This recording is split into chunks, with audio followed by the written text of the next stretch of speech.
I was operations officer for a flying support unit, and I was flying F-51Hs.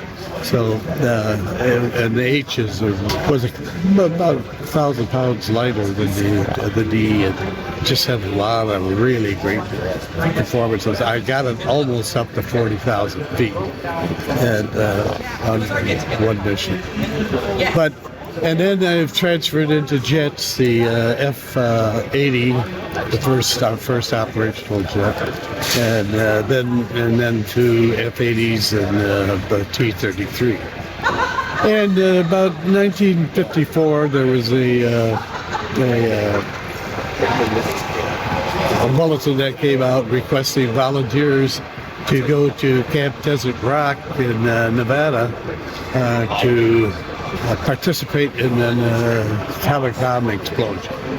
And myself and 3 other officers in the unit volunteered. Okay. So we went out to Las Vegas, and we stayed at I think at Luke, and the explosion kept being delayed. So we spent all day sleeping and all night at the casinos and stuff, and having a real ball. But eventually, after 10 days, we got bombs on the go. So we went out to and we didn't know what we were expected to do or anything else. So we get out there, and there are a bunch of to Camp Desert Rock, and there were a bunch of trenches about probably seven feet deep, and they gave us a armored blanket and helmet, and we had our own glasses, our sunglasses and stuff. And we said that what's going to happen is you're going to be in these trenches, and we're going to explode that 20 kiloton bomb up above you, and we'll see what happens.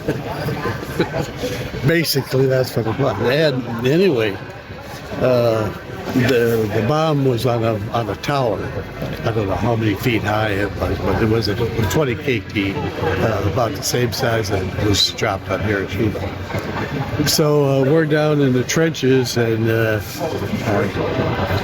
hunched down as far as we could get under the ground. Had the blankets over our head, had the helmets on, the glasses on, and that boom, I think they had. The first thing I felt was just a feeling that everything inside me was exploding, that the marrow was coming out of my bones. I mean, that was just the feeling they get. And then we got the blast of the wind, and of course the sound of it was just really, really bad. And so we stayed hunched under for probably 15, 20 minutes. And then we were able to sort of get up from the kneeling position. And then we still another, probably 30 minutes, and then we got out of the trenches and we walked to ground zero. And there's a bunch of guys there with Geiger counters, measuring our ranking count and all, and we were writing it down and so on.